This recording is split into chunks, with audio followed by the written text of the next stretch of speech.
And we're back. Another episode of the Big Ass Cornhole Podcast brought to you by Draggin Bags.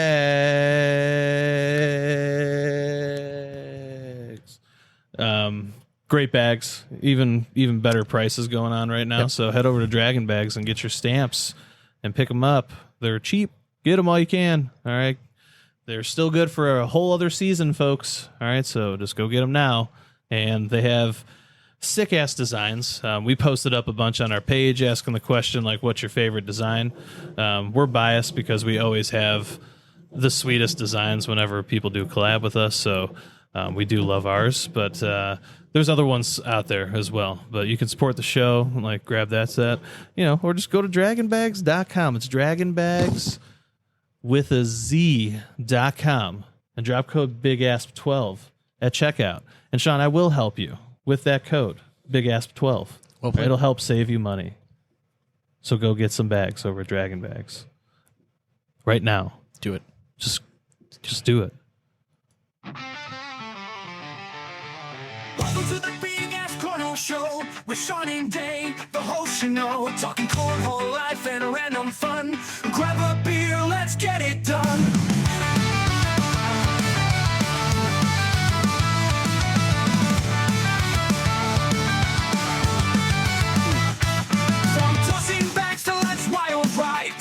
Join the party, don't you hide. It's the Big Ass Cornhole Podcast time with Sean and Dane. It's always prime.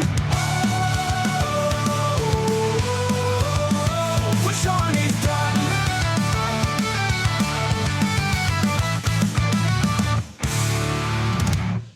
All right, welcome back to yet another episode of the Big Ass Cornhole Podcast. Sean and Dane are with you as always. What's going on, man? Same old. Just watching some home run derby. Is there there's just something, we love the home run derby. Yes, always have. We always used to get together. I will go with the back boys and watch this again. Oh, yeah, for just sure. because it is one of my favorite sporting events of the season. It's not what it used to be. It's not. It's still fun though, dude. These dudes are just yocking baseballs out of the ballparks. I mean, O'Neal Cruz just 513 feet. Hit a ball out of the stadium in center field. Dude, these guys have got to be unreal athletes too. Yes. Because they're taking so many swings. Oh, yeah. I mean, they're working their butt off. Now, what I don't like is usually the decline after the home run derby for a lot of these guys. It's real. We've seen it. But at least you give us one night of fun. Oh, yeah. So I'm here for it. I mean, do you remember J-Ram? Oh, my God. The rest of his season was I'm just so sorry, Pirates fans. Shot, yeah. But that moonshot, 513 feet. He hit it out of the ballpark, out of right center field. Yeah, it was disgusting. Like, it's disgusting. Pretty good. Pretty good.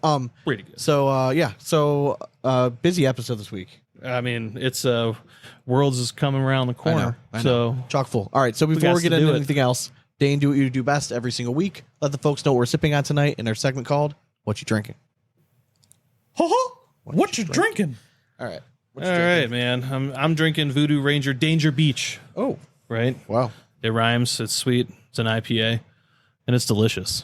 Voodoo Ranger's always slapping. So yeah, I'm definitely here for it. Very nice. Well, we have kind of like a plethora of audio gold today. Plethora. Yeah. So we're gonna recap and kind of give you like a preview of the World's Championship. Yeah, coming like up. the current standings right now, and just kind of give a review of. Listen, we all need to to expect. Like sit back after Trey and Athena run. Right, it's like a very heavy episode, a lot of changes coming back. Well, we've had time to like step back. We've had a week or two in between. Yeah. You kind of reflect, and then we're like, okay, like what does this all mean, and like where does this like who's gonna fall in line at this top 100? So we're gonna break that down into detail. Who do we expect to kind of still qualify? Because as of right now, I think there's still 42 spots open. Mm-hmm. So various ways, and we'll kind of review all those spots and who we can get into. We're going to be joined by former ACL pro, Mr. Eric Tscherne, and Corndoug himself from Canada. The Corndoug. All the way from Canada to be joining us. Man, this is trip. God. He's getting up there with number of appearances now. He is. Sneaky. He is sneaky. Yeah, this might be 6 or 7. He's getting up there.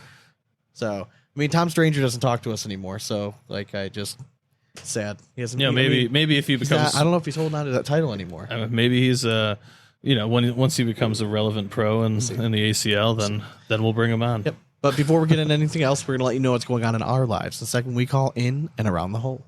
Are you too good for your home? Answer me! All right, so we got to golf. We did. Well, you got to golf a few times, man. I did. Like, Jesus. Yeah. Been out golfing quite a bit. All right, so let me say this first. I'll say this publicly. You are playing fantastic golf, and I am witness to the fact that you are shooting maybe 1 or 2 over par right now. Yeah. On courses around here, you're playing very well, and I was very impressed. The improvements that you've made to your short game are beyond noticeable. And because I've never seen you like chip and putt that well in my life. Yeah. And like, because you've always been a good ball striker. Like I've always said that. But your short game was your shortcoming always. Yeah. And just even from the first MGA tournament to what I saw yesterday was like, holy shit. Like you're like full circle playing really well right now. Yeah. I'm excited to hit the links every time. And honestly, it's just I can't even say it's like a lot of practice for it. Yeah. I've just learned to trust it more. And, well, it's not even practice anymore. You're just going out and playing. Yeah, you're having fun getting playing. out there playing and just you don't have to practice when you're playing. But well. taking you the don't want to fix anything. taking the same approach that I do for my ball striking, that I bring to chipping too. Yeah, learning how to use that spin. I mean, like my little tie spinner chip right now is like I can put it within like 5 feet. I feel like from any distance. Yes, right now. I would put that shot away more when you are in the rough though. Yes. No, I'm learning those kind of things. Bit, yeah, and it just comes out a little fluffy. Yeah. Because you close the face big time with that. Yeah. Yeah. So out of the rough, it's almost more of a chop. So, yeah, like, so out of the rough, gets a shit ton you of actually spin. get through the rough better if you open the club face up. And it's weird, but it's, I always. And again, I'm just, I don't like watching the videos and doing you all did that great. stuff because I've always felt like my swing was my swing. Yeah. I've never had lessons. So I'm just like, you know what, just figure it out. And I feel like I've figured it out. Like using a 60 a lot more around a green. But you already, like, you naturally had the swing that a lot of people, like, a lot of videos are trying to teach people how to shallow because you have a very shallow swing. Yeah. But you naturally do. Yeah. And that's what, like, and it's, I've always been a picker of the golf ball. I always thought of it wrong. And it's taken me a long time to, like, kind of get over that. And, like, all I've been working at recently now is, like, really just simple, like, ball striking. Like, I know how to hold the club. I know where, like, I feel comfortable with the swing now, but like now I just need to, like, I'm hitting behind the ball. Like too much, like not every time, but enough on during a round where it's like, it's costing me, a few strokes every round. Sure. And, Yeah. Just kind of. And again, I'm not saying I'm not to the point. Like I don't play enough. I don't get to practice. I don't care if I'm never to the point where I'm putting a ball on the green every time regulation. I want to be around the green because I pride myself in having a good short game. And that's what I need to bring that out. Yeah. So if I'm around the green in regulation, I'm going to count that. And if I 2-putt, great. Like I'll take a bogey, but if I can 1-putt, like if I was putting as well as I did when we went out the other day, like I'll be fine. Yeah. All it is just like every once in a while, you got to just trust that you're going to hit a good shot. Yeah. And then when you do, you just got to capitalize that. And that's your good birdie shot. Besides that, like, I'm just shooting for par all day. Oh yeah. Like, I don't care if I just miss a green, like right or left or anything. I'd like believe in a chip and a putt for a ho-hum par is always available. So we just got to keep believing. Well, we went and out bogeys to, will sneak in there. We played at Ironwood. Yeah. So this Saturday we're playing in the next MGA event, and that is at Ironwood. So I've never played that course before. We wanted to kind of get a feel for it. I will say I was a huge fan of the greens. I thought the greens were in phenomenal shape. Like probably one of the better ones in the area that I've seen. Course was a little rough. Course is rough. They definitely need. But my to thing is, redo. they had Metro Parks greens. Yeah, like they know the routine on keeping a good green. The amount of standing water on that course, and it hasn't been like that crazy wet out here. Like, we had some microbursts and stuff, but it was short lived. It was just I was a little astounded by that. Like, they need to figure out some drainage issues over there and work on growing some nice fairway grass because there are some spots that it was just burnt out. And you're hitting off just solid rock. Yeah. And like just kind of hurts your hands a little bit. Yeah. We were joined by you and Dad went out. Mm-hmm. We were joined by a buddy of mine, Brian, who I know through work. So he came out and played. We did a little 2-man cart scramble. Yeah. You guys kicked the shit out of us. I think you ended up beating us by 6. Well, yeah, we closed out really well too. Yeah. So. I mean, well, that's what I'm saying. You were playing so well and I fell apart on the back. Like I felt like I didn't contribute anything unless we were around the greens. Like, well, I mean, I hit one good drive, but like it sucks when you do a scramble and you both hit bad drives or you both really hit good drives. Like we just had no like, you know what I mean? Like it was just off all day. Like we just couldn't get it going. But I putt really well. I was very happy with how I putt. Yeah, I mean, one of the shots that I had though, that par 5 that I yacked and put within 10 feet from like 240 out with a 3-wood. That's a 1 in 100 shot. Like I would never expect to hit that. I thought I was going to be like short left rough, like just short of the green, like I usually am on a par 5, like just shy of the hole, and chip it up and give myself a good birdie shot or something. But yeah, it was. I was very shocked when I came up, and I knew I struck it well. But I've never hit a 3-wood that far. It was nice playing this course because going into this weekend, I know that if I'm struggling with my driver at all, I'm just gonna put it away because I can get around that course with like a 5 for iron. sure. Yeah, like exactly. I don't probably you have can to, just strike a good iron shot. Especially if I'm hitting my irons well that day, I might seriously be like, all right, well, I think I can shoot better than bogey golf with just an iron. Honestly, I think you just line up with your 3-wood. It's that much more forgiving. I know. And I think so you too. strike your 3-wood really well, especially just given that little tee. It's 225. Man, you could, know what I mean? you Like, could is what rope one. Yeah. Well, I don't know what happens when I tee it up. Even if it's barely off the ground, like you can't even tell it's on a tee. I can't fucking hit it, man. I don't know what it is, and I know it's a mental thing. I know 100%. So I just got to get over that. But yeah.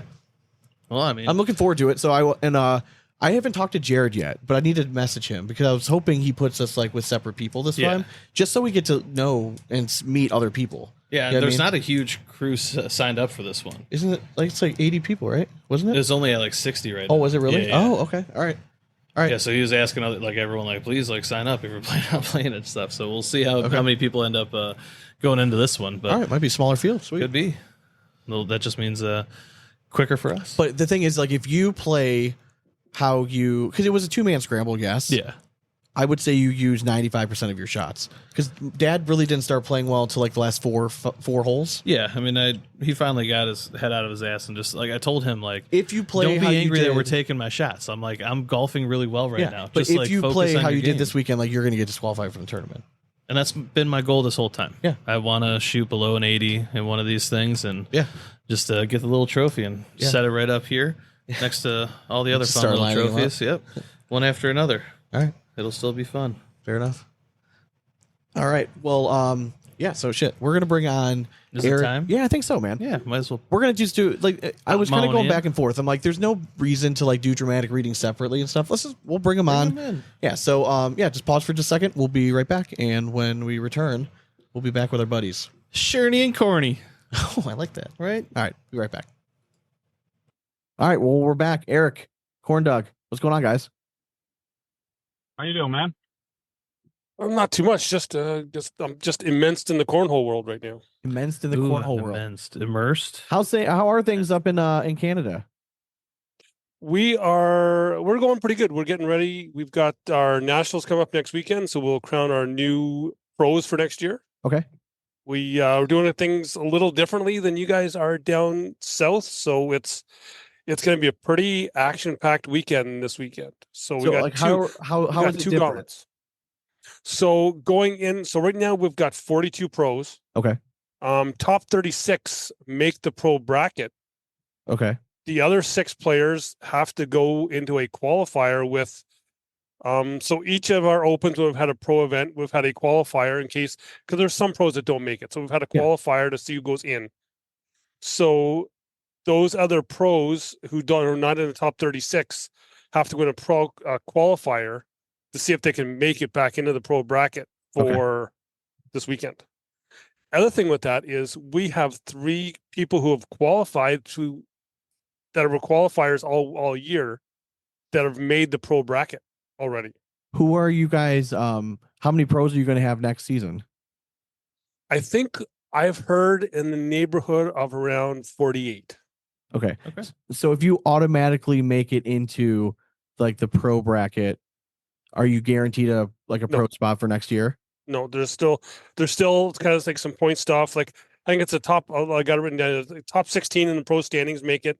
Okay. Top 4 pro women. Top 4 women in open standings. Top 2 elite players. And then we've got some ways for this. I think we're going to probably have possibly 3 to 4 junior players. Okay. In our pro as a pro next year, but we've got 3 guys. Like I said, every Friday there's a pro qualifier to make it in the bracket. We've got 3 guys right now who are that aren't pros that are inside the top 36. One guy is actually in the top 5. Oh wow. In the pro division. So they are in, and they've knocked out 3 pros that now have to go into qualifier because of that. Are you guys seeing like the big youth movement up there, like we are here? Oh yeah, yeah. We've got like I'm amazed up here this year because I talked with Gage, who played up here last year. He was actually put on ESPN with Adrian College this year, and he Gage McMillan. So he was a junior up here, and I talked to him at our last provincials, and he's like, when I was a junior, I would go to tournaments not knowing if there was a junior bracket going to happen because there was so little junior players. Yeah. And now there's 15, 20 junior players at each tournament, and there's always a new one popping out. Like we had a kid, Mason Stewart, in our last Open in St. John's, throw a perfect game. Okay. Nice. Right. And So it was just, yeah, it's a trend in the right direction, because I feel like if the youth gets involved of it, it just feels like, I don't know, it just feels like participation is obviously going up. Yep. Yes. Yeah. I think there's like I think there's always gonna be like a certain percentage over, or a certain ratio of like adults to like juniors that are in the game. So the more juniors that are in it just means that it's just It's just growing. Yeah, Yeah. exactly. It's, That like in people general. are finding it more acceptable to start playing this at a young age. And, Correct. getting good at it. Correct. So when are your guys' championships then? so we start this Thursday. Okay. So it's like July 17th, I think it is, something Okay. like that. And then it goes to Sunday. So we have the Thursday morning, we're gonna have the gauntlet, our first gauntlet, to see who goes into the pro bracket. Okay. Then on the Sunday, after all the emails have been sent out, we will have another gauntlet for 4 spots on the Sunday. Okay. for- Now, for will you guys? qualifier. Do you think you guys will have representation come down to Worlds? I think there's a few players that are talking about going down. Okay. I haven't really kind of. Like, do you know if Yeah, just anyone's going to thought- try to like go through the pro qualifier? I don't think so. No. Okay. I mean, it would be tough. I mean, I'm assuming like travel would probably be pretty expensive. Mhm. Because you guys had 2 players in the ACL right now? Yeah. So we've got 2 players, Lana Smith and Crystal Higgins. Both had injury issues this year, Okay. so they weren't kind of able to make it down to a lot of Okay. events. But Eric, how's life in California? It's good. We were filming some Cornhole Network content today, Sweet. so that's why I'm in the car still. But Awesome. Nice. it's been good. Sweet. Any what can people look forward to? We're doing Jordan Power next. Oh, sweet. Okay. So we'll break down his throw like we broke down Tony Smith's recently, and Mark Richards and everybody. Yeah. And we'll go through it. And he's got some uniqueness to his throw, right? He's got that step back. He does, but it's kind of a it's big so wind up rhythmic. and release. Yeah, I feel like it's like just like a giant like pendulum. Yeah. I mean, everything's is, very yeah. linear with him. You know what I mean? Like he really does a good job staying in line with everything. Yeah, I mean it looks a little different. He always finishes sort of up on one foot. Yeah. Which means he's releasing towards the hole and carrying that momentum, and he's nice and straight with everything. I've played him before. He was on our team at one point. Okay. He's super consistent and down the middle, and we're going to get into that. We're going to get into how he handles some of his focus, given that he likes to talk, and that means a lot more going on in some of his matches, which can be confusing for, it can break your concentration if you're not ready for it. Yeah. So, Do you think he's the kind of player, like, how do you bounce back after you shot to win it, semifinals, on a broadcast? I mean, do you think he bounces back, or do you think that affects him at all? I mean, I think it probably affects a lot of other players. I don't think it affects Jordan. Okay. I mean, Jordan's that player. Yeah. So, he wants that bag in his hand. He wants to shoot that shot. And I think he probably actually bounces back stronger than if he makes it, because now he wants it more and he tasted it. Yeah. So, Yeah, he's PO'd a little bit. Well, but yeah, I think that's I two actually types of believe he's people. going to hit Worlds real hard. yeah, we also forget like what him and Jay Rubin were able to do together. Oh, yeah. Taking that title down the fashion they did. Like Well, him and Cheyenne have been that's having. still what what phenomenal. we remember Jordan Power for, not like one missed bag in a round limited format. Yeah. Well, and then it's been a very pleasant surprise with how good he's been with Cheyenne. Yes. Like we all thought, like, I mean, 2 really good throwers, like they should work, but like it really hadn't worked all that well with Cheyenne before. But They're a powerhouse. Man, they're great, man. They're down the middle. They play very similar style games. So I think what people don't know about Jordan is if you do really meet Jordan and you get to know him, he is actually a very caring, awesome person. So I think, you think, jamming with Cheyenne and that's not going to work. Well, Cheyenne's got a real high level of, focus and drive, just like any other player. Yep. And then he's not going to treat her differently. He's going to, he's going to do all the things that he needs to do on his end. So, if you know Jordan, it's going to work. Yeah, because off the boards, like Jordan's very chill. Oh yeah. You know what I mean? Like he's not like loud. He's not the loud guy in the room. You know what I mean? Like he displays that when he's playing. But like one that we always make a point to go say what's up to, because every interaction has been great. Yeah. With. He's awesome. Like we've never had anything bad to say about him. But one of the things, so Eric, you sent over like this chart that you broke down. Impressive. I love a spreadsheet, bro. I think one of the first things I want to start with as we start going into who's qualified in the top right now through 58, right? And there's 42 spots left for the top 100, right? And people, I know that I want to say this again. We know that there's going to be more than 100 pros, but the top 100, it means something. You automatically get into all the big money tournaments. So it's a status thing a little bit. So these guys all want to be in that top 100. One of my favorite things that you broke down was number of players currently qualified per bag sponsorship. I think it's pretty interesting because obviously these are, you would expect to see the bigger name bag companies up there that are sponsoring all these players, but it's interesting to kind of go through this and kind of see. Number one, Doug, if you had to guess, who do you think would be sitting at number one currently most qualified players as a bag company? Can you scroll over, Dane? Yeah. I'm gonna probably say like a BG would be my first BG or an AAR. So BG is currently sitting at number one and more than 2 times anybody else. Actually more than second and for second and third place together combined. Yeah. They're currently sitting at 15 players. Yeah. That's pretty impressive. AAR and Brotherhood are tied at 7. And then we have Lucky Bags sitting at 4th place with 6. And I was trying to rack my brain and looking through that list, and who the fuck is Lucky Bag sponsored besides Mark and Tony? Like, I have no idea. Who else do they sponsor that's qualified? Is Eric Davis? Is he on that list? I think Eric Davis is on that list. Zach Akins and Jeremiah Hector. Oh, really? Okay. Then interesting. Who else we got right here? Who is that? Yeah, I'm sorry, I didn't color Costanza. Costanza's still around. Okay, he's playing very well. He's a super talented player that I feel like just hasn't quite broken out yet, but he's like always around. Oh, you know who you've got is Jeremiah Hector. Yeah. That's who I was. And his partner Zach Aiken. Yep. Yeah, they have really broke out and had a great season in doubles. For sure. It's quiet. Nobody's talked a lot about them, but they're monsters. I mean, you have Brotherhood. I think it's a step in the right direction because they were being kind of like the loudest on the scene, coming out like as a new guy this year. So having 7 of your players, qualify means that like at least they're sponsoring the right players for the most part for the ones that they are. For sure. And they have a pretty young contingency of players. Mm-hmm.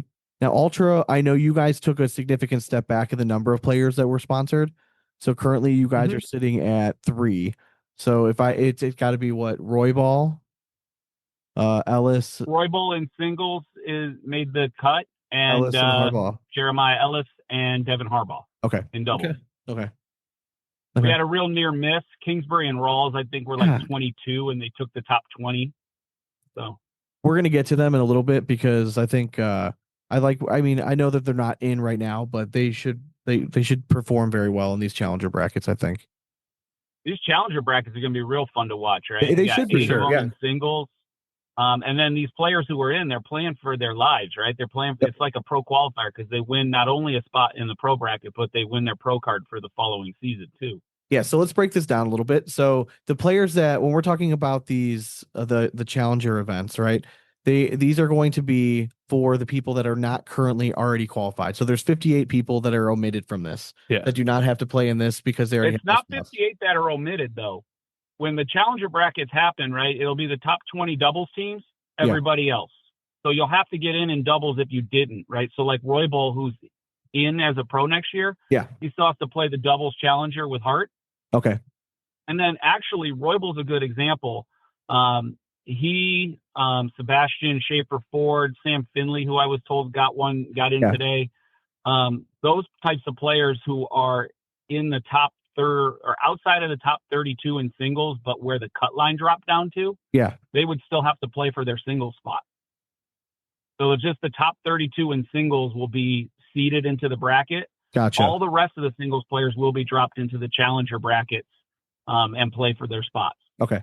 And these but so it doesn't necessarily matter. Like if like Sam Finley, like if she doesn't win the challenger bracket, she can still she would still hold that spot.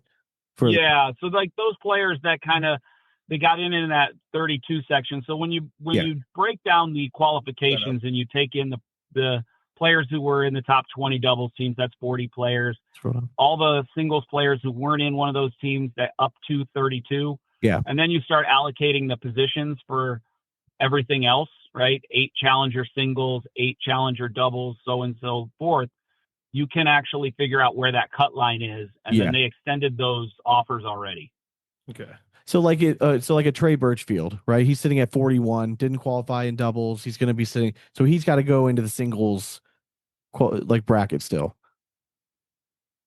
They will be in the doubles challenger bracket, and I think Trey and Hisner were both above 32 on the singles list, so I don't think they have to play in their singles one. Okay, so it's just okay. So you're talking about like for like 50 to 58, those are the ones that still have to go in. So like David Morris, Kobe Costanza, Chris Roybal, but like okay, I get what you're saying. Yeah, I think I delineated it so you can kind of see which ones in singles. Are sort of what you would have called in that 32. Yeah, I think it's fascinating that they're going with 8 brackets. Yeah, you know what I mean. It's kind of surprising. Spreads it down a bit. But... Yeah, there were some numbers that didn't make sense to me either. Like I think with only 4 doubles teams coming, they're going to have 4 brackets of 24, which doesn't break down evenly. So the 1 and 2 seeds in each bracket will have buys. Yeah, which doesn't always start out great. If you play cornhole, you kind of want to start when everyone does. Yeah. Correct. Yeah, no, I agree. You don't want to be playing a team that's already played a game. Yeah, I mean, exactly. Especially you're always behind then. Yeah, correct.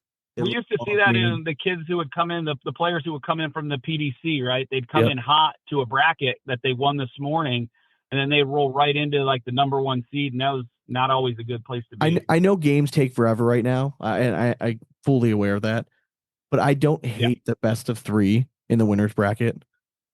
You know what I mean? Like, I don't know. I've always kind of been a fan of that. Just it is nice, like because it eliminates. Some people can settle down. Yeah, like it can. Your second and third game are always the best. Right now, you have 0 advantage for a bye right now. You just don't have an advantage in terms of playability with how the sport works.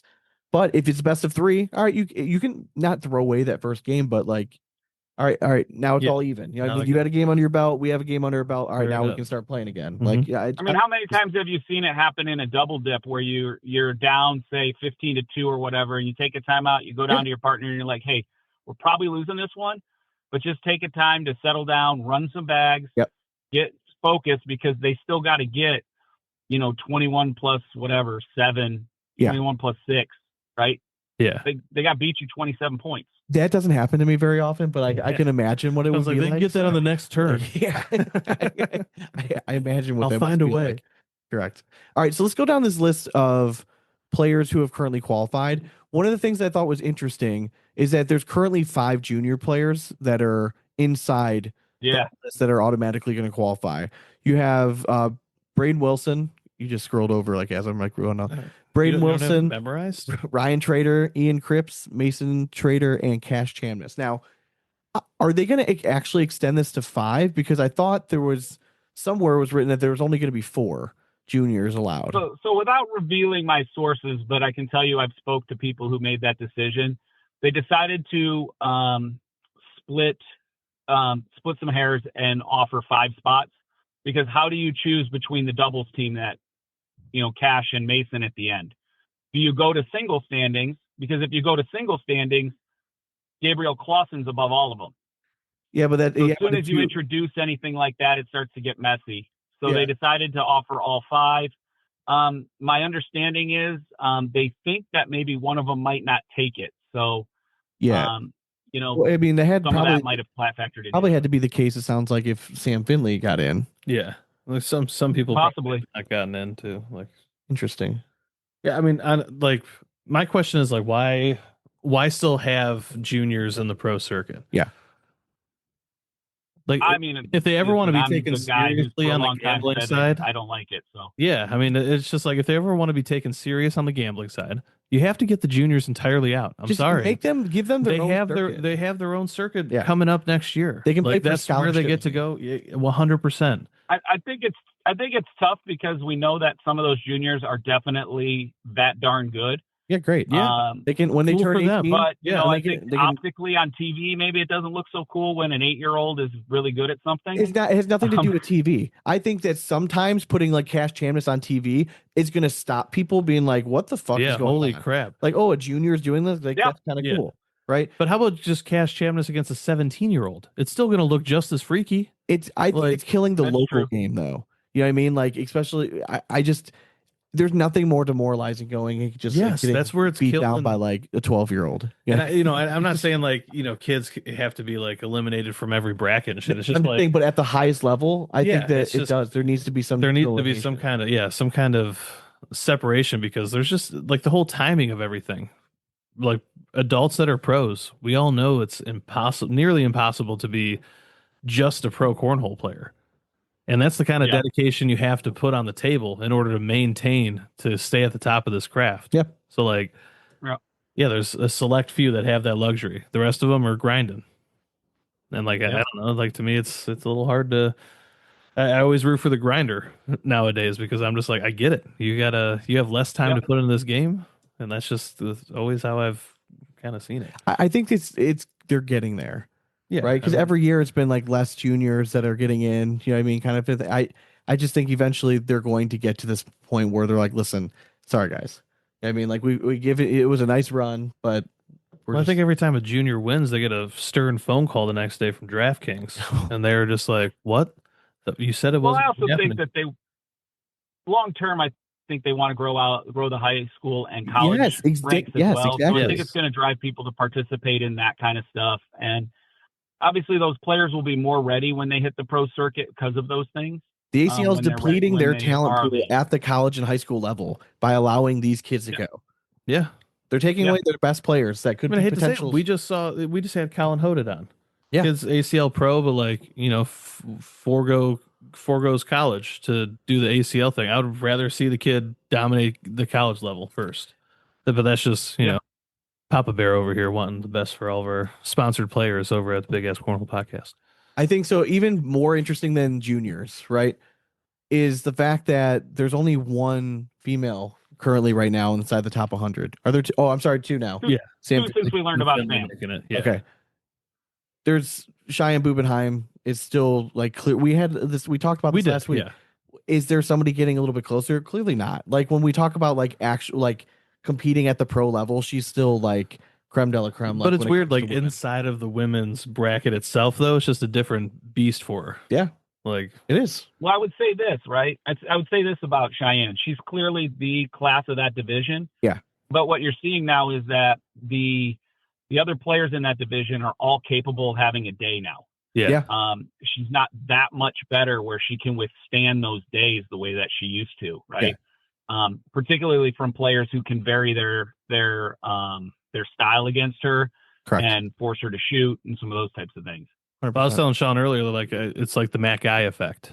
When the women's get into those brackets and they face Cheyenne, every female face in Cheyenne is giving them their best game because they're hyper focused. They know what they're up against, and like that's just kind of you always see those PPRs go up a little bit than usual, and just kind of people tend to lock in when they're up against a wall. So very true.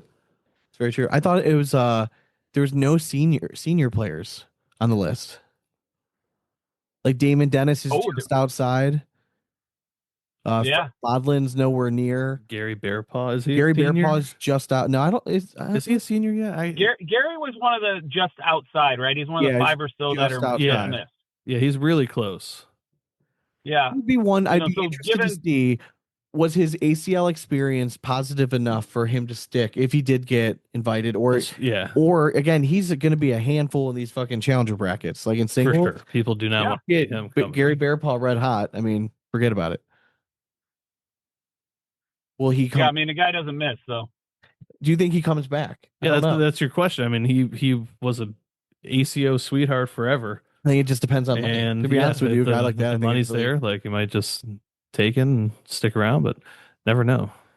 Well, this is going off topic just a little bit, but Eric, what do you think this does for like sponsorship, like requirements for next year with for like these top 100 people? Like, do you think that? Well, I mean, I'm spitballing here. I haven't Yeah. talked with Mark or anybody about anything for next year, but I would think that the top 100 players would all consider themselves better, Yeah. and be looking for more money. But they're going to be looking for more money in an industry that everyone knows kind of had a tough year. Yeah. So trying to get more money out of companies that, probably at best carried forward a year, Yeah. is going to be tough. Yeah. And I think, the other thing that we're seeing is consistently at the top, those top handful of guys have been pretty consistent year to year to year. Yeah. And, A lot of titles. unless you're getting on TV, are you really worth big money? Yeah. There are some people out there that I see that they post a lot. Like, again, he might not be having like his best year, but goddamn it, every single day Chris Kingsbury's posting out videos. Yeah. Well, I mean, I can tell you because Kings is on our team. I can tell you that his commitment to social media seemed to really ramp up in December. Yeah. And I can tell you that the code usage related to his code ramped up around the same time. So 100%. he became significantly more valuable as he did those things. He showed how easy it is too. Yeah. Just go skip a bag across your pool. Go just like, show a sweet 4-bagger in your backyard while you're just chilling. Like that's all you have to do. Yeah. Post it up. The other thing too about Chris that I think is really good, because it would say the same thing about Jeremiah, is both of these players tend to be very positive. Oh yeah. Yeah. They're positive on social media. They're positive even in the face of criticism. Like in Kingsbury's case, I mean, he's throwing bags outside in the sun next to a pool with his dog. Yeah. If he's not there, he's playing at like a motorsports place with like jet skis and motorcycles. Like, I mean, he's got the long, like, who doesn't want to be Chris Kingsbury? Yeah. I think that perception wise, Ultra's done very well within that regard, because at one time I wrote an article probably like 3 or 4 years ago on Hard Drag Push, like, what does your cornhole bag say about you kind of thing. For sure. And my whole thing was that like Ultra people like thought they were good looking and like, you know what I mean? Like, and knew they were better looking than everyone. It was like very posh to throw Ultra, and like they were like the villain like team in like any sports movie. You know what I mean? Like they had the sweet uniform. They were definitely very Cobra crisp. Kai. Yeah, you know what I mean? But very crisp and like organized, and the team outfits and stuff. But like I feel like it's come away from that. Like it is more of like a Cali vibe feel a little bit now, For sure. at least. Yeah, definitely. More positive. I like to feel like that happened at the same time as the other teams started doing some of the things that we did. Like if you look at our competition out there, and I mean, I won't sugarcoat it. The guys at Titan do a great job presenting their team with their videos. Oh yeah, their for team sure. has nice jerseys. So you're starting to see more of that coordination across the team. And I think it's, for me personally, because I was involved in a lot of that stuff, I think it allowed us to have a bigger presence, because you looked around the room and you saw all of our guys because they all match. But you're seeing that more from the other companies now. That they're looking for that to make it easier to, chase their guys around. Yeah, it just seems like as it goes on, like it just seems like it's gonna be like this top 100 right now that you're trying to qualify for, so you get like the guaranteed spots for next year. Yeah. It just feels like every year is probably going to get smaller, and eventually it's going to get to an amount where they feel like it's manageable for like bad companies like have teams of players. And like that's what's like going on in the league. It just feels like that's kind of coming, but I just don't know what like the right size is. Like what's manageable? Like I don't know. Like Titan is huge. Like regardless of what people want to say, like because they're still affiliated with West Georgia and they're pretty fucking big last time I checked. Like they're still doing just fine. So but they don't sponsor all that many players. You know what I mean? But like they put all their eggs in like a few baskets and market their players well. So like it's just are we going to see a lot more of that coming forward? And I think we probably To me, will. I think that's the. I mean, Ultra's doing it. I mean, I think you'll see that certainly teams will be more selective within the top 100 on who they bet their money on. Yeah. And then I think you'll start to probably see a shift to, something like golf where it's like win with Titleist and get paid. Yeah. Or even NASCAR with contingency sponsors. So it's going to be more like if you're outside that top 100, you may have a harder time finding someone to sponsor you. Yep. But you may get to the finals if you do what like Caleb Mladenka did or Ty Thompson. Yep. You're kind of go from nowhere. Gabriel Clausen. Then you're going to get to TV and somebody's going to be standing there with a bag going, throw mine on TV and I'll pay you $5,000. Yeah. I'll pay you $20,000. Yeah. That's the hustle that, I want. I mean, you see that in golf, right? You guys are big 100%. golfers, right? Oh, You yeah. see those guys who go from nothing at the U.S. Open to they make the cut and all of a sudden they got, stitched on or, ironed on. Yeah. Golf's turning into like NASCAR. You know what I mean? Like, with all the logos and everything. You got those reps meeting them in the parking lot, be like, wear this FootJoy hat and it'll be sweet for you. And all correct. just all branded up. And we saw with the that Ohio State kid. Oh yeah. Shipley. All of a sudden he's like repping Cobra. You're like, dude, you were wearing a nondescript blue hat yesterday. Yeah, correct. Look like an umpire's hat. Going through that list, Eric, was there anyone that you looked at the list and were like, oh wow, it's like you're kind of surprised to see them there? Like I said, I saw Jeremiah Hector and his partner Zach Akins. They did really, really well. They were not only in the top 20 teams, but they were high in that group of 20 teams, right? I thought they had a really, really good year. Offhand, I can't think of who else was on the list. I put it together last week when everything was kind of happening. I was kind of shocked to see Turpin on there because, I mean, he's been very steady as a pro, like his entire career. Yeah. He's always had that one tournament where he like reminds everyone that like, oh, he's still one of the best players. Like he's just maybe not as consistent, but he's still really good. He's been nowhere this year. I had no idea that they did this well in doubles. And he didn't even do like they're sitting at 20th. Like, they were like the last team in. Like him and Eddie G. Like you said, he made a post basically saying like Eddie G carried him this season. Yeah, just like backpack the whole way. Yeah, it seemed a little. To be very honest, you brought up Dylan, and Dylan is the reason I put that chart together because he was like, I saw his little post where it said he made the top 100, and I was like, that's out already. So I started looking at I started putting a spreadsheet together where these players qualified in and such, and I was slotting it all in. And Dylan's a fantastic player. Eddie G is a fantastic player. Oh yeah.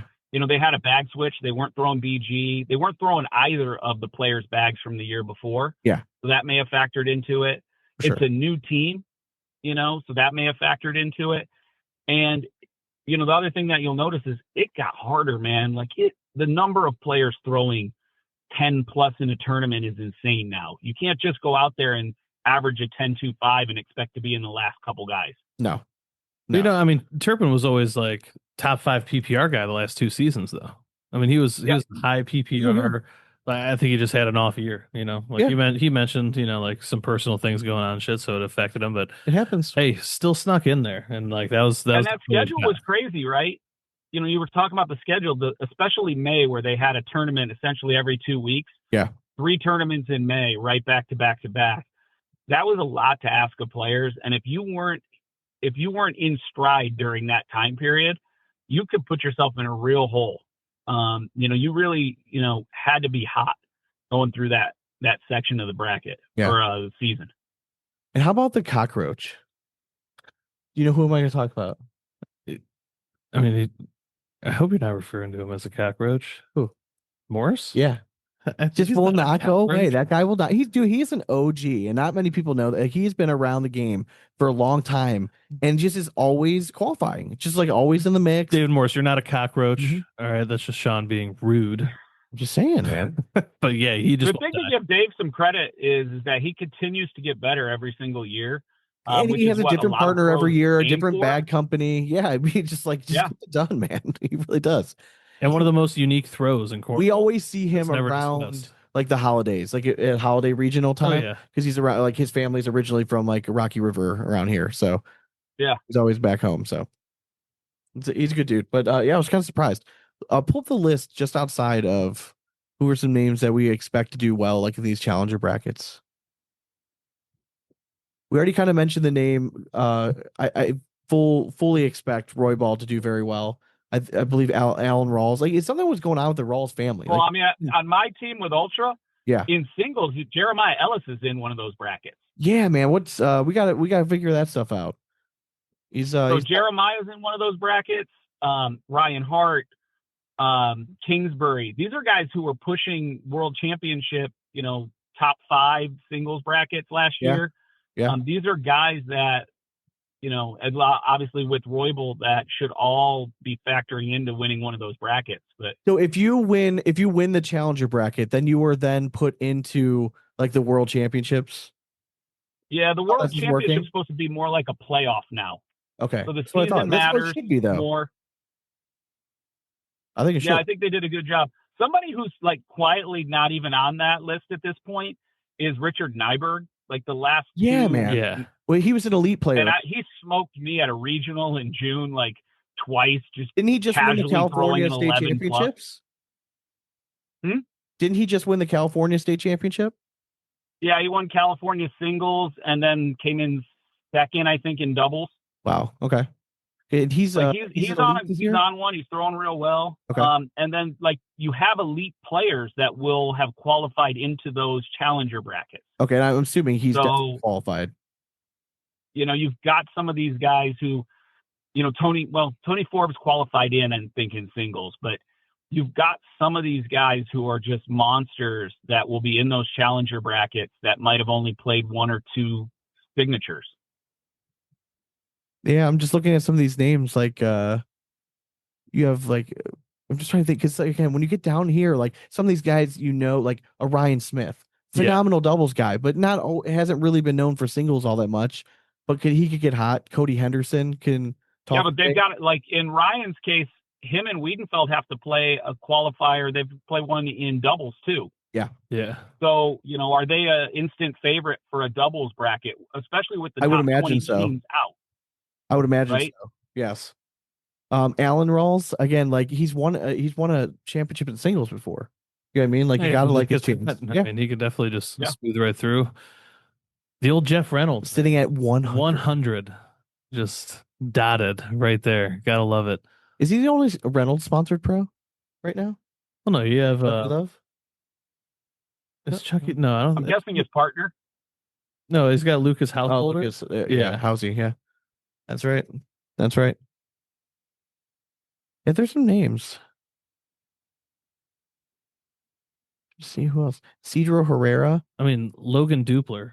Kid can go in if he just has a day and just make everyone cry. I mean, This just kind of shows, but like it's interesting now. Like you almost want to go back to the last 2 events. Who's been playing well? Yeah. Because like we've seen it. Dupler like 3 months ago Looked was like on he top of the couldn't be world, beat. couldn't Yeah. be beat, and then you know what I mean. Like it all evens out. Like everyone has their high points. I think it'd be a really cool story to see like Ryan Windsor come and oh yeah, I mean, win one just the last time out. You know what I mean? Win a challenger bracket, get to the world. You know what I mean? It'd be kind of a cool story. Like, hey, You guys do Okay. realize there is a funny little clause in those challenger brackets. I don't think we'll see one yet, but Okay. like maybe next year or the year after, you'll see a world champion show up, and they automatically can go into those challenger brackets because they're former world champions.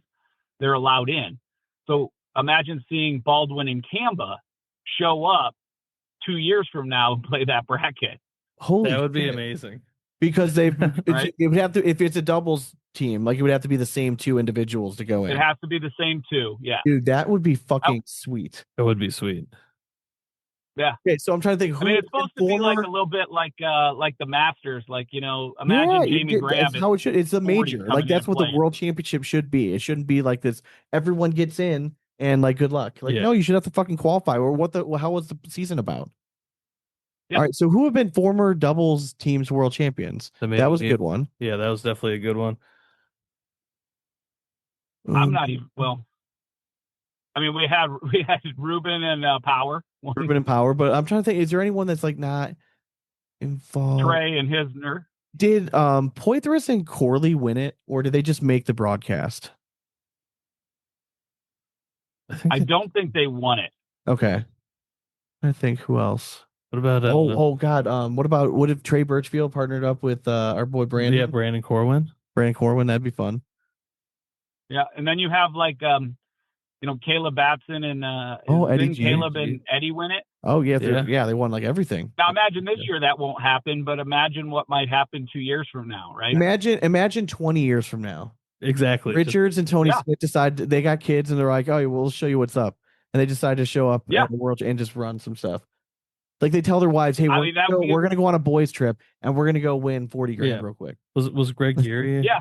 Did he ever They got to go through a No, Sorrells and what was the tall dude's name from Florida? Oh shit, that's right. Yeah. Good old boy. You know who I'm talking about? Sorrell's former partner. Did they win World? I thought they won a world championship. Did they not? No, maybe. I mean, maybe we realistically, lost. there's what, 5 of them, 7? Yeah, that's true. What about Greg Geary Yeah. and Josh Yeah. Lunsford? Was that Worlds or was that just one of like the nationals at the time? I think it was before my time, but I would imagine it was probably the Arizona one, if I remember. Yeah. I think it was just a national. Okay, it was just a national. Okay, that's very cool though. I like the fact that they're making it kind of like, hey, if you win, now you have. Is it former world champion that you automatically get a spot into the bracket, or you can't just be Into the challenger bracket. Okay, So you still got to go out and earn it. But No, but that's what I'm saying. But you can't be like a challenger bracket winner and then like later on in your career come back and. I mean, when we were on the pro committee and when we first started putting it together, Yeah. it was world champions. Now I don't know if they'll adjust that going forward. I like but that, it was, though. It was I do world like- champions. Yeah, right now it doesn't play in effect because it's still so new. But like you're right, like 10 years from now, it would be kind of cool to see someone dust it off and be like, "Yeah, fuck it, let's go, let's see if we can get it done." Especially, I mean, like there's so many brackets, so like how deep like are they? You know what I mean? Like you could get hot on any given day. For sure. That would be kind of fun. That would be really fun.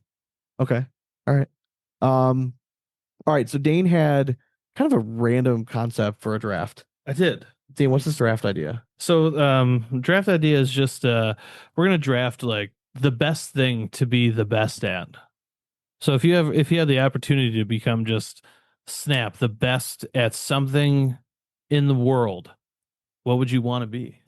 So we're gonna pause just for a second. Yeah, give people time to wrap it around in their your brain. life, if you're listening right now, we're gonna literally manipulate time, and we're gonna just snap our fingers, and we're gonna be right back, and it's just gonna continue. Yeah. All right, ready? So we're just gonna pause right now, and boom, we're back. Wow. Snip, Just snap, snip, like that. snap. All right, so Dane, you have the order, right? I do. Yeah. The order. The powers that be put it as Doug, Sean, Dane, Eric with the back-to-back on the turn. Oh, I like this. All right, so top 5 best things to be best at. Best things to be the best at. Okay, I like it. So Doug, you're kicking us off, man. Okay, well, since I haven't eaten yet today, I'm going to say I want to be the best at doing barbecue. Oh, I like Okay, that. That's yeah. a solid number 1 overall pick, Yeah. Doug. I I'm very like proud. it. That's a very good pick. All right. Barbecue guy. I like it. Sean, pressure's on, bro.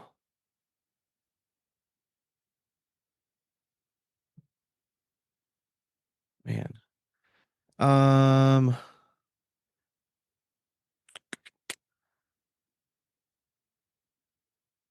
All right, I'm gonna go with you. Every group of friends needs like a good storyteller. I'm gonna be the best storyteller. Oh, I like that. I mean, we do have a podcast. So You know what I mean? Like that would someone come that, you know what I mean? in Like a you lot got of help. Yeah, for if sure. you could develop Yeah. that overnight.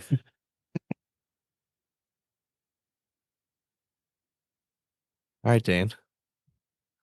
Man, so like you guys went like all over the map right off the bat. And like I do kind of love it too because it really got my brain thinking. But first in my heart was along the same line as Doug. Okay. So I'm gonna stick with that choice. I got you. And How specific are you gonna get at? That's what I'm excited about. I was just gonna do like just best chef. Okay. Because in my opinion now, like the best chefs in the world don't actually cook anymore. They just like make appearances and like can cook bomb food on the spot. So yeah, I would rather just do that. Okay. Like, I have to actually like be in a kitchen grinding. Like I'm the best chef, so I can just kind of like Okay. maybe do a show or two. And Iron Chef or something. Exactly. I got Just you. kind of do your thing and All right. do it that way. So All right. I'm up. You are up back for to back. back to back. All right. Well, just because now you guys have gone a little more niche than I was thinking, but I'm gonna say I want to be the best soccer player in the world. Okay. Have you seen Like, Messi? that's the most money, Not attractive dude. most girls. That's great. And then on the flip side, I'm gonna be the best businessman in the world. It's very nondescript. Yeah, but figure it's there's a lot of money in it. So Best businessman. I think like you can turn being the best at anything into a good money venture. So I do respect the. yeah, I was thinking the more in that hustle on the Elon pitch. Musk, Bezos world. Yeah, no, I get that. Like rich beyond belief that you just have money to no end. Mhm. I'm just really stalling because I'm just racking my brain on You're doing what I a want to good go. job. But I'm going with another thing near and dear to my heart. Okay. And I'm going with best pitcher. Okay. I always good love one. baseball, and I think it's a very lucrative career choice, and you make a lot of money. Plus, it's like being like an awesome pitcher. Like, Yeah. yeah. Verlander bagged Upton. Come on now. That's true. Case in point. I want to be known as the best driver. Driver That's of a what? good one. You stole one of mine. I mean, just That's a good one. known as the best driver. You're just the, Whatever I'm driving, I'm the best at it. so are you like going in like professional circuits and stuff? No, And I'm like, just saying, like, if like I'm just like drive, you know what I mean? Like, just known as the best driver. you're the driver. It doesn't have to be like of the world. Like, it could be like Does it translate of to your friend golf group game or too? whatever. You know what I mean? Like, Does it translate to your your golf game? I wasn't too? going that, but I mean, I think it's whatever people want to assume. I mean, I'm not going to throw it out there, but if they want to assume that, I'm not going to hold people against it. Fair enough. Doug, back to back now. I would say another kind of niche thing because I usually end up messing something up. I want to be the best at being able to set up a live feed Best live. because I usually get everything set up guy. and then I'm like another hour trying to figure out why this cord isn't working. Yeah, that's very Right. niche as well. I mean, it's And now that Wally's now- gone, I think that spot's open. yeah, you know how to, get called in and fix everything. Boom, just like that, up and running. It can be frustrating, so not too bad. It probably would have been there with your fifth pick, but that's all right. Well, then my other one probably would have been there with my fifth pick is the best Zamboni driver in the world. Ooh, That's what I do. shit! You might as well be the best at it then. Yeah, Bona-fide. That's what I wrote in there for you. yeah. I like it. That's there's another niche pick, but that Even though I don't not have- actually drive that a one might Zamboni, not have but came back whatever. around though. I think this one's kind of oddly specific, but I think it could pertain in a lot of different situations. Yeah. I want to be the best at talking shit, but without crossing a line. You know what I mean? Like talking shit so much, but you can tiptoe the line, but you're never gonna cross it. That's a good one. All right, let's fit in the cubes, Talking shit, but not too far. but not too far. shape. Okay. I was pretty excited to see what you're gonna type in there. I think I hit the nail on the head because I You did. kept all of that like lowercase. If you Yes. notice, Yes. there's a title to it and a subtitle. Yes. Dane is stalling again. Damn you, Sean. Yeah, I mean it's not gonna lie, like Driver was definitely a good pick. So was this fucking Zamboni. Can't believe that was taken off my board. So I am I mean, I guess like I'm gonna go kind of ties off of what you had for your best businessman, and I'm gonna just do best salesman Okay.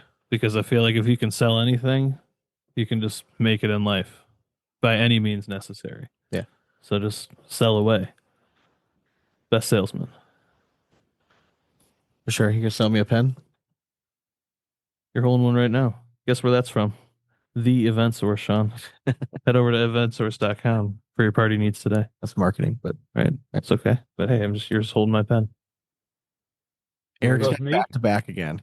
So right now you're All currently right, the best back to soccer back player again. who's Well, since also we're like already the best at business. business in soccer. We're gonna bring it around to something a little softer. I want to be the best, like bartender mixologist, right? For my, Ooh, I like for my that. friends when they come over. For sure. I want Yeah, to make yeah. freaking kick-ass cocktails. Yes. Yeah, that's I like that. nice. That's a lot. And Really on the cool. backside of that, as a designer and whatnot, I think I'd like to just be the best artist. Yeah, that's a good one. The greatest artiste. I like that one. I do like that. Hmm. Hmm. Trying to think of like just what would be like a rad thing in the world to be the best at. Yeah. And I think I'm gonna go like let's go like extreme sport and be like let's go like best snowboarder or something. Okay. Something that I've never been able to do, but like I get you. I think it would be like fucking sweet. Like I was like there was a toss up between like that and surfing, but I'm like surfing's just entirely too terrifying. Give me a mountain. Like I don't know. It's like it's a little different level. So yeah, I'm just gonna go like let's go like snowboarder. Fair enough. I mean, could I just go like best extreme sportist and just take them all, no matter what I do? I could do backflips off because I Sure. literally can't do that, but I don't want to take it off the board. I'll just stick with what I have. Okay. All right. I want to be the best at video games. Video game guys. Ooh. Yeah. I'm going Are we with, talking like create or just play? more play. Okay. Yeah. Why not both? The best of video games, bro. I mean, I think it kind of works. Like I'm the best driver and I'm really good at video games and I can talk shit really well, but not cross the line. You know what I mean? It's all kind of working very well for me. It's just like everything. And you're just like telling stories on the side for money. And done. There you go. All right. Well, we got Doug back to back, and you're rounding out your old round here. Well, I think Dan, I think I'll go kind of with you because I was absolutely horrible at it as a kid. I want to be the best skateboarder. Oh, I like Skateboarder, that. nice. Okay. Did you try to be a skater kid? Tried. He Okay, was a I can see skater that. boy, but he said Was- see yeah. boy. Yeah. All right. Yeah. You got a Wasn't little good rebel enough in for you. her. I see it. Although she is a little east down the highway from me, but yeah. Then the other one might be a little more specific. Sean, you may laugh about it a bit. I hope. I want to be the best down and back guy ever. Oh, nice. Yes, that's true.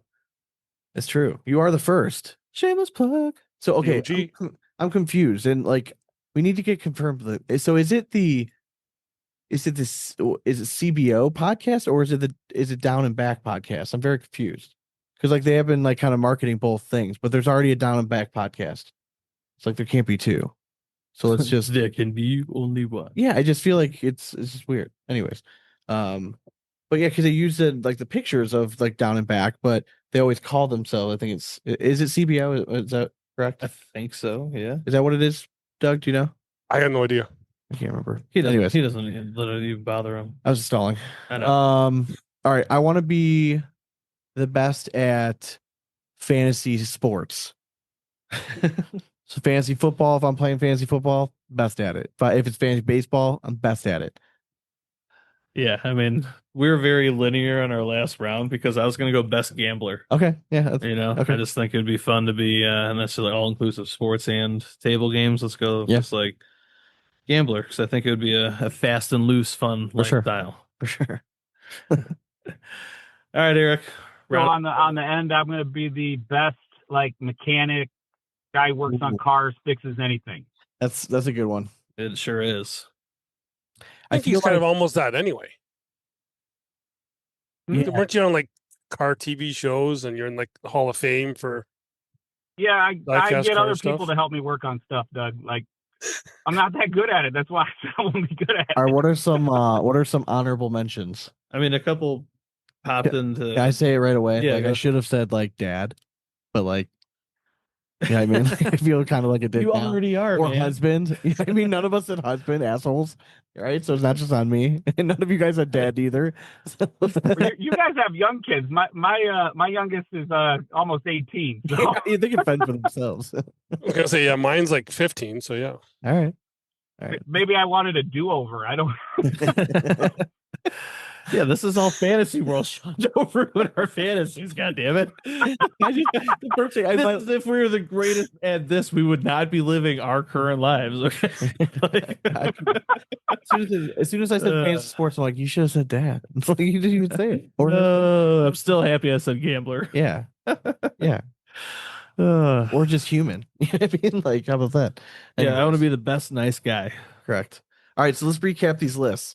Doug, you have you are the best barbecue guy, live feed guy, Zamboni driving, skateboard riding, down and back guy. I like it. Right. I am the storytelling driver who talks shit but doesn't cross the line, who's really good at video games and fantasy sports. Nice.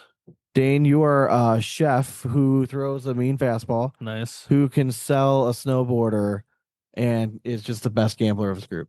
Let's go. And Eric, This sounds like a fun time. you are you're basically Italian. Okay. You're a soccer player and a businessman. You make a mean drink. You're a bit of an artist. And you can fix a car. So I think, yeah, you just like exactly Italian. Like you just. I'm pretty good. I think you described me as Iron Lamborghini. Seriously, Is it right? Ferrari? I don't know. Like holy shit! I just realized that was a fun way to go through it. We're gonna have to do this again. I like this. That was very good. Very fun. Very fun. All right. Well, guys, thank you very much for joining us. It's gonna be fun. All right. So, any predictions for Doug? What's some Canadian predictions for your guys' event up there? Who's gonna take it down? Wow. In singles. In our pro singles, I think right now I have to have my money on Simone Dallaire. Okay. Who's a non-pro coming into the pro bracket, who's already qualified the pro bracket. He's top 5 in points. Actually, I think it may even be top 3 in points in the pro bracket. He's not even a pro. What area is he out of? He's out of Quebec. Okay. We've had, and it's like the amount of great players coming out of Quebec this year in Canada has just been insane, and there's a bunch more coming here at Ottawa. So it's gonna be pretty fun thing. People can watch on the ACL Canada Facebook page. We're gonna have 2 pro gauntlets, one on Thursday, one on Sunday. It's gonna be absolutely intense, and I'll be live feeding all weekend. I'm probably going to be doing like possibly like 14 hours a day, and so it should be pretty good. But he loves it, and you're the best at it, though. Well, I'm the best at it, yeah. You're the best at it. You're the best live feeder, and the only down and back, the one and only, the truest, the only one. He's the down and back guy. Yes. He's the best at it that I know.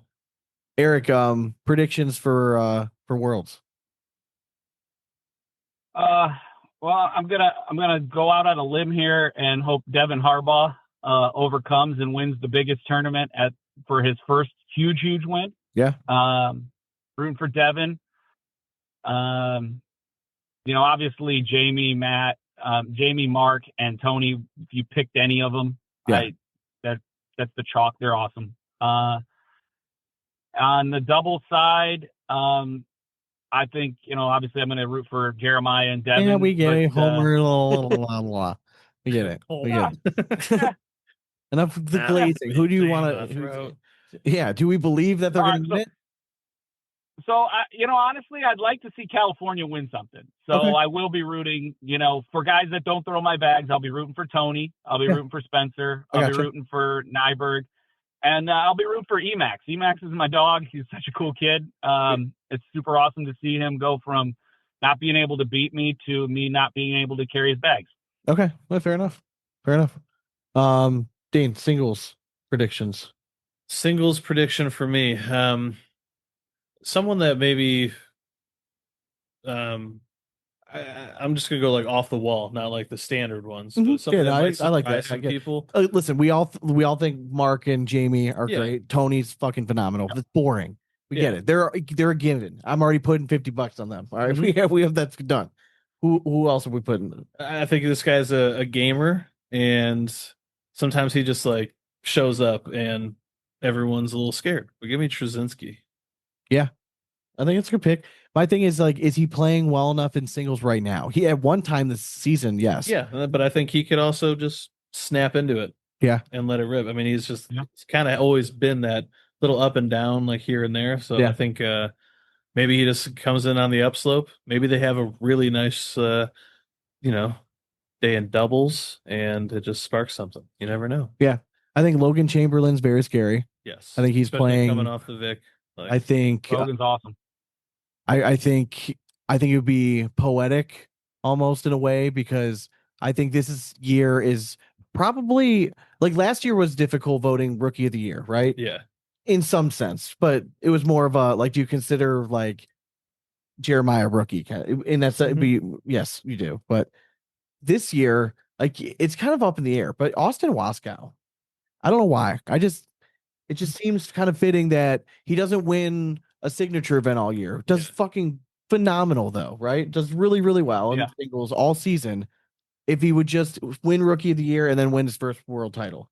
I don't know. I just feel like he's throwing really well. but is he? Be amazing. Should he be the rookie of the year without a title? Because we have two rookies with titles. He's the highest rated rookie right now, like in singles. He's the most consistent. Yeah, I think there is an argument But for that. sometimes But titles talk, man. 100%. I'm Who not am I going saying- to remember? I'm not gonna saying I'm remember- voting for I him, mean, yeah. I'll remember Waskow just because I'm a cornhole nerd. But if you're just a general, fan of the game, you're Yeah. going to remember Ty. But I think Thompson taking it down. there's just certain names like like he could go out and lose his first 2 games, but I expect him to do well. Do I Yeah. expect him to win it all? I don't know. I think it would be I think a lot of people would be surprised, but I'm putting it on the radar now. I think he has the potential to do I mean, very I would well. love to see it because I think Jason- That's I like think a Jay legit Rubin is the flyer, most- right? That's a legit flyer. Yeah, I think Yeah. Jay Rubin is very motivated. I think we could see a very locked in Jay Rubin, and that could easily. And again, he's different around worlds. You know what I mean? Like we've seen it Sure is. before. You know what I Yeah. mean? That you get locked in, and he knows where it's the biggest payday that they're going to have, and they all know that's the biggest stage. There's no secret like why Jay Rubin does very well in those stages. You know what I a mean? double Like sleeper team for me was actually Here's the thing to Cody consider. Hendrick's team. Yeah. And, Ethan Walker. Ethan Walker.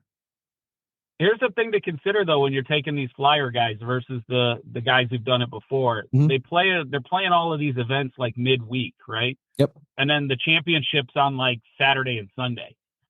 So to come on, some of these guys that we talk about have a day, get hot, get all the way to the final 4, but then pause. You got to play it 2 days later. That's tough, It is. right? It is.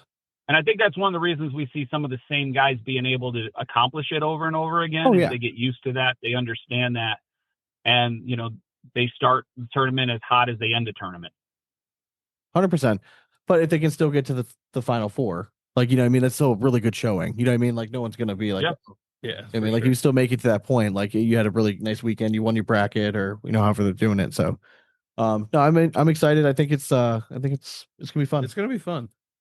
Hell It's yeah. I'm looking flying forward up to it. too. Rookie- Yeah, it's coming real Like fast. July's Yeah. gonna be over before we even realize Yeah. it. I mean, This whole season's gone quick. Dude, it's crazy. It's just been like everything's happened so fast. I feel like it's been a blur, and then summer's gonna be here, like, Yeah. and it's gone. it's gone. And then my kids are gonna be Snap, going back to school. Yeah, it's crazy, man. Like Flying by, dude. it's crazy. But we're gonna be recording a whole bunch coming up soon because I'll be gone for 2 weeks Yes. on vacation, so we're gonna be like stockpiling stuff. So Hell yeah. a whole bunch of stuff. So we're gonna be busy the next few weeks. But gentlemen, thank you very much for joining.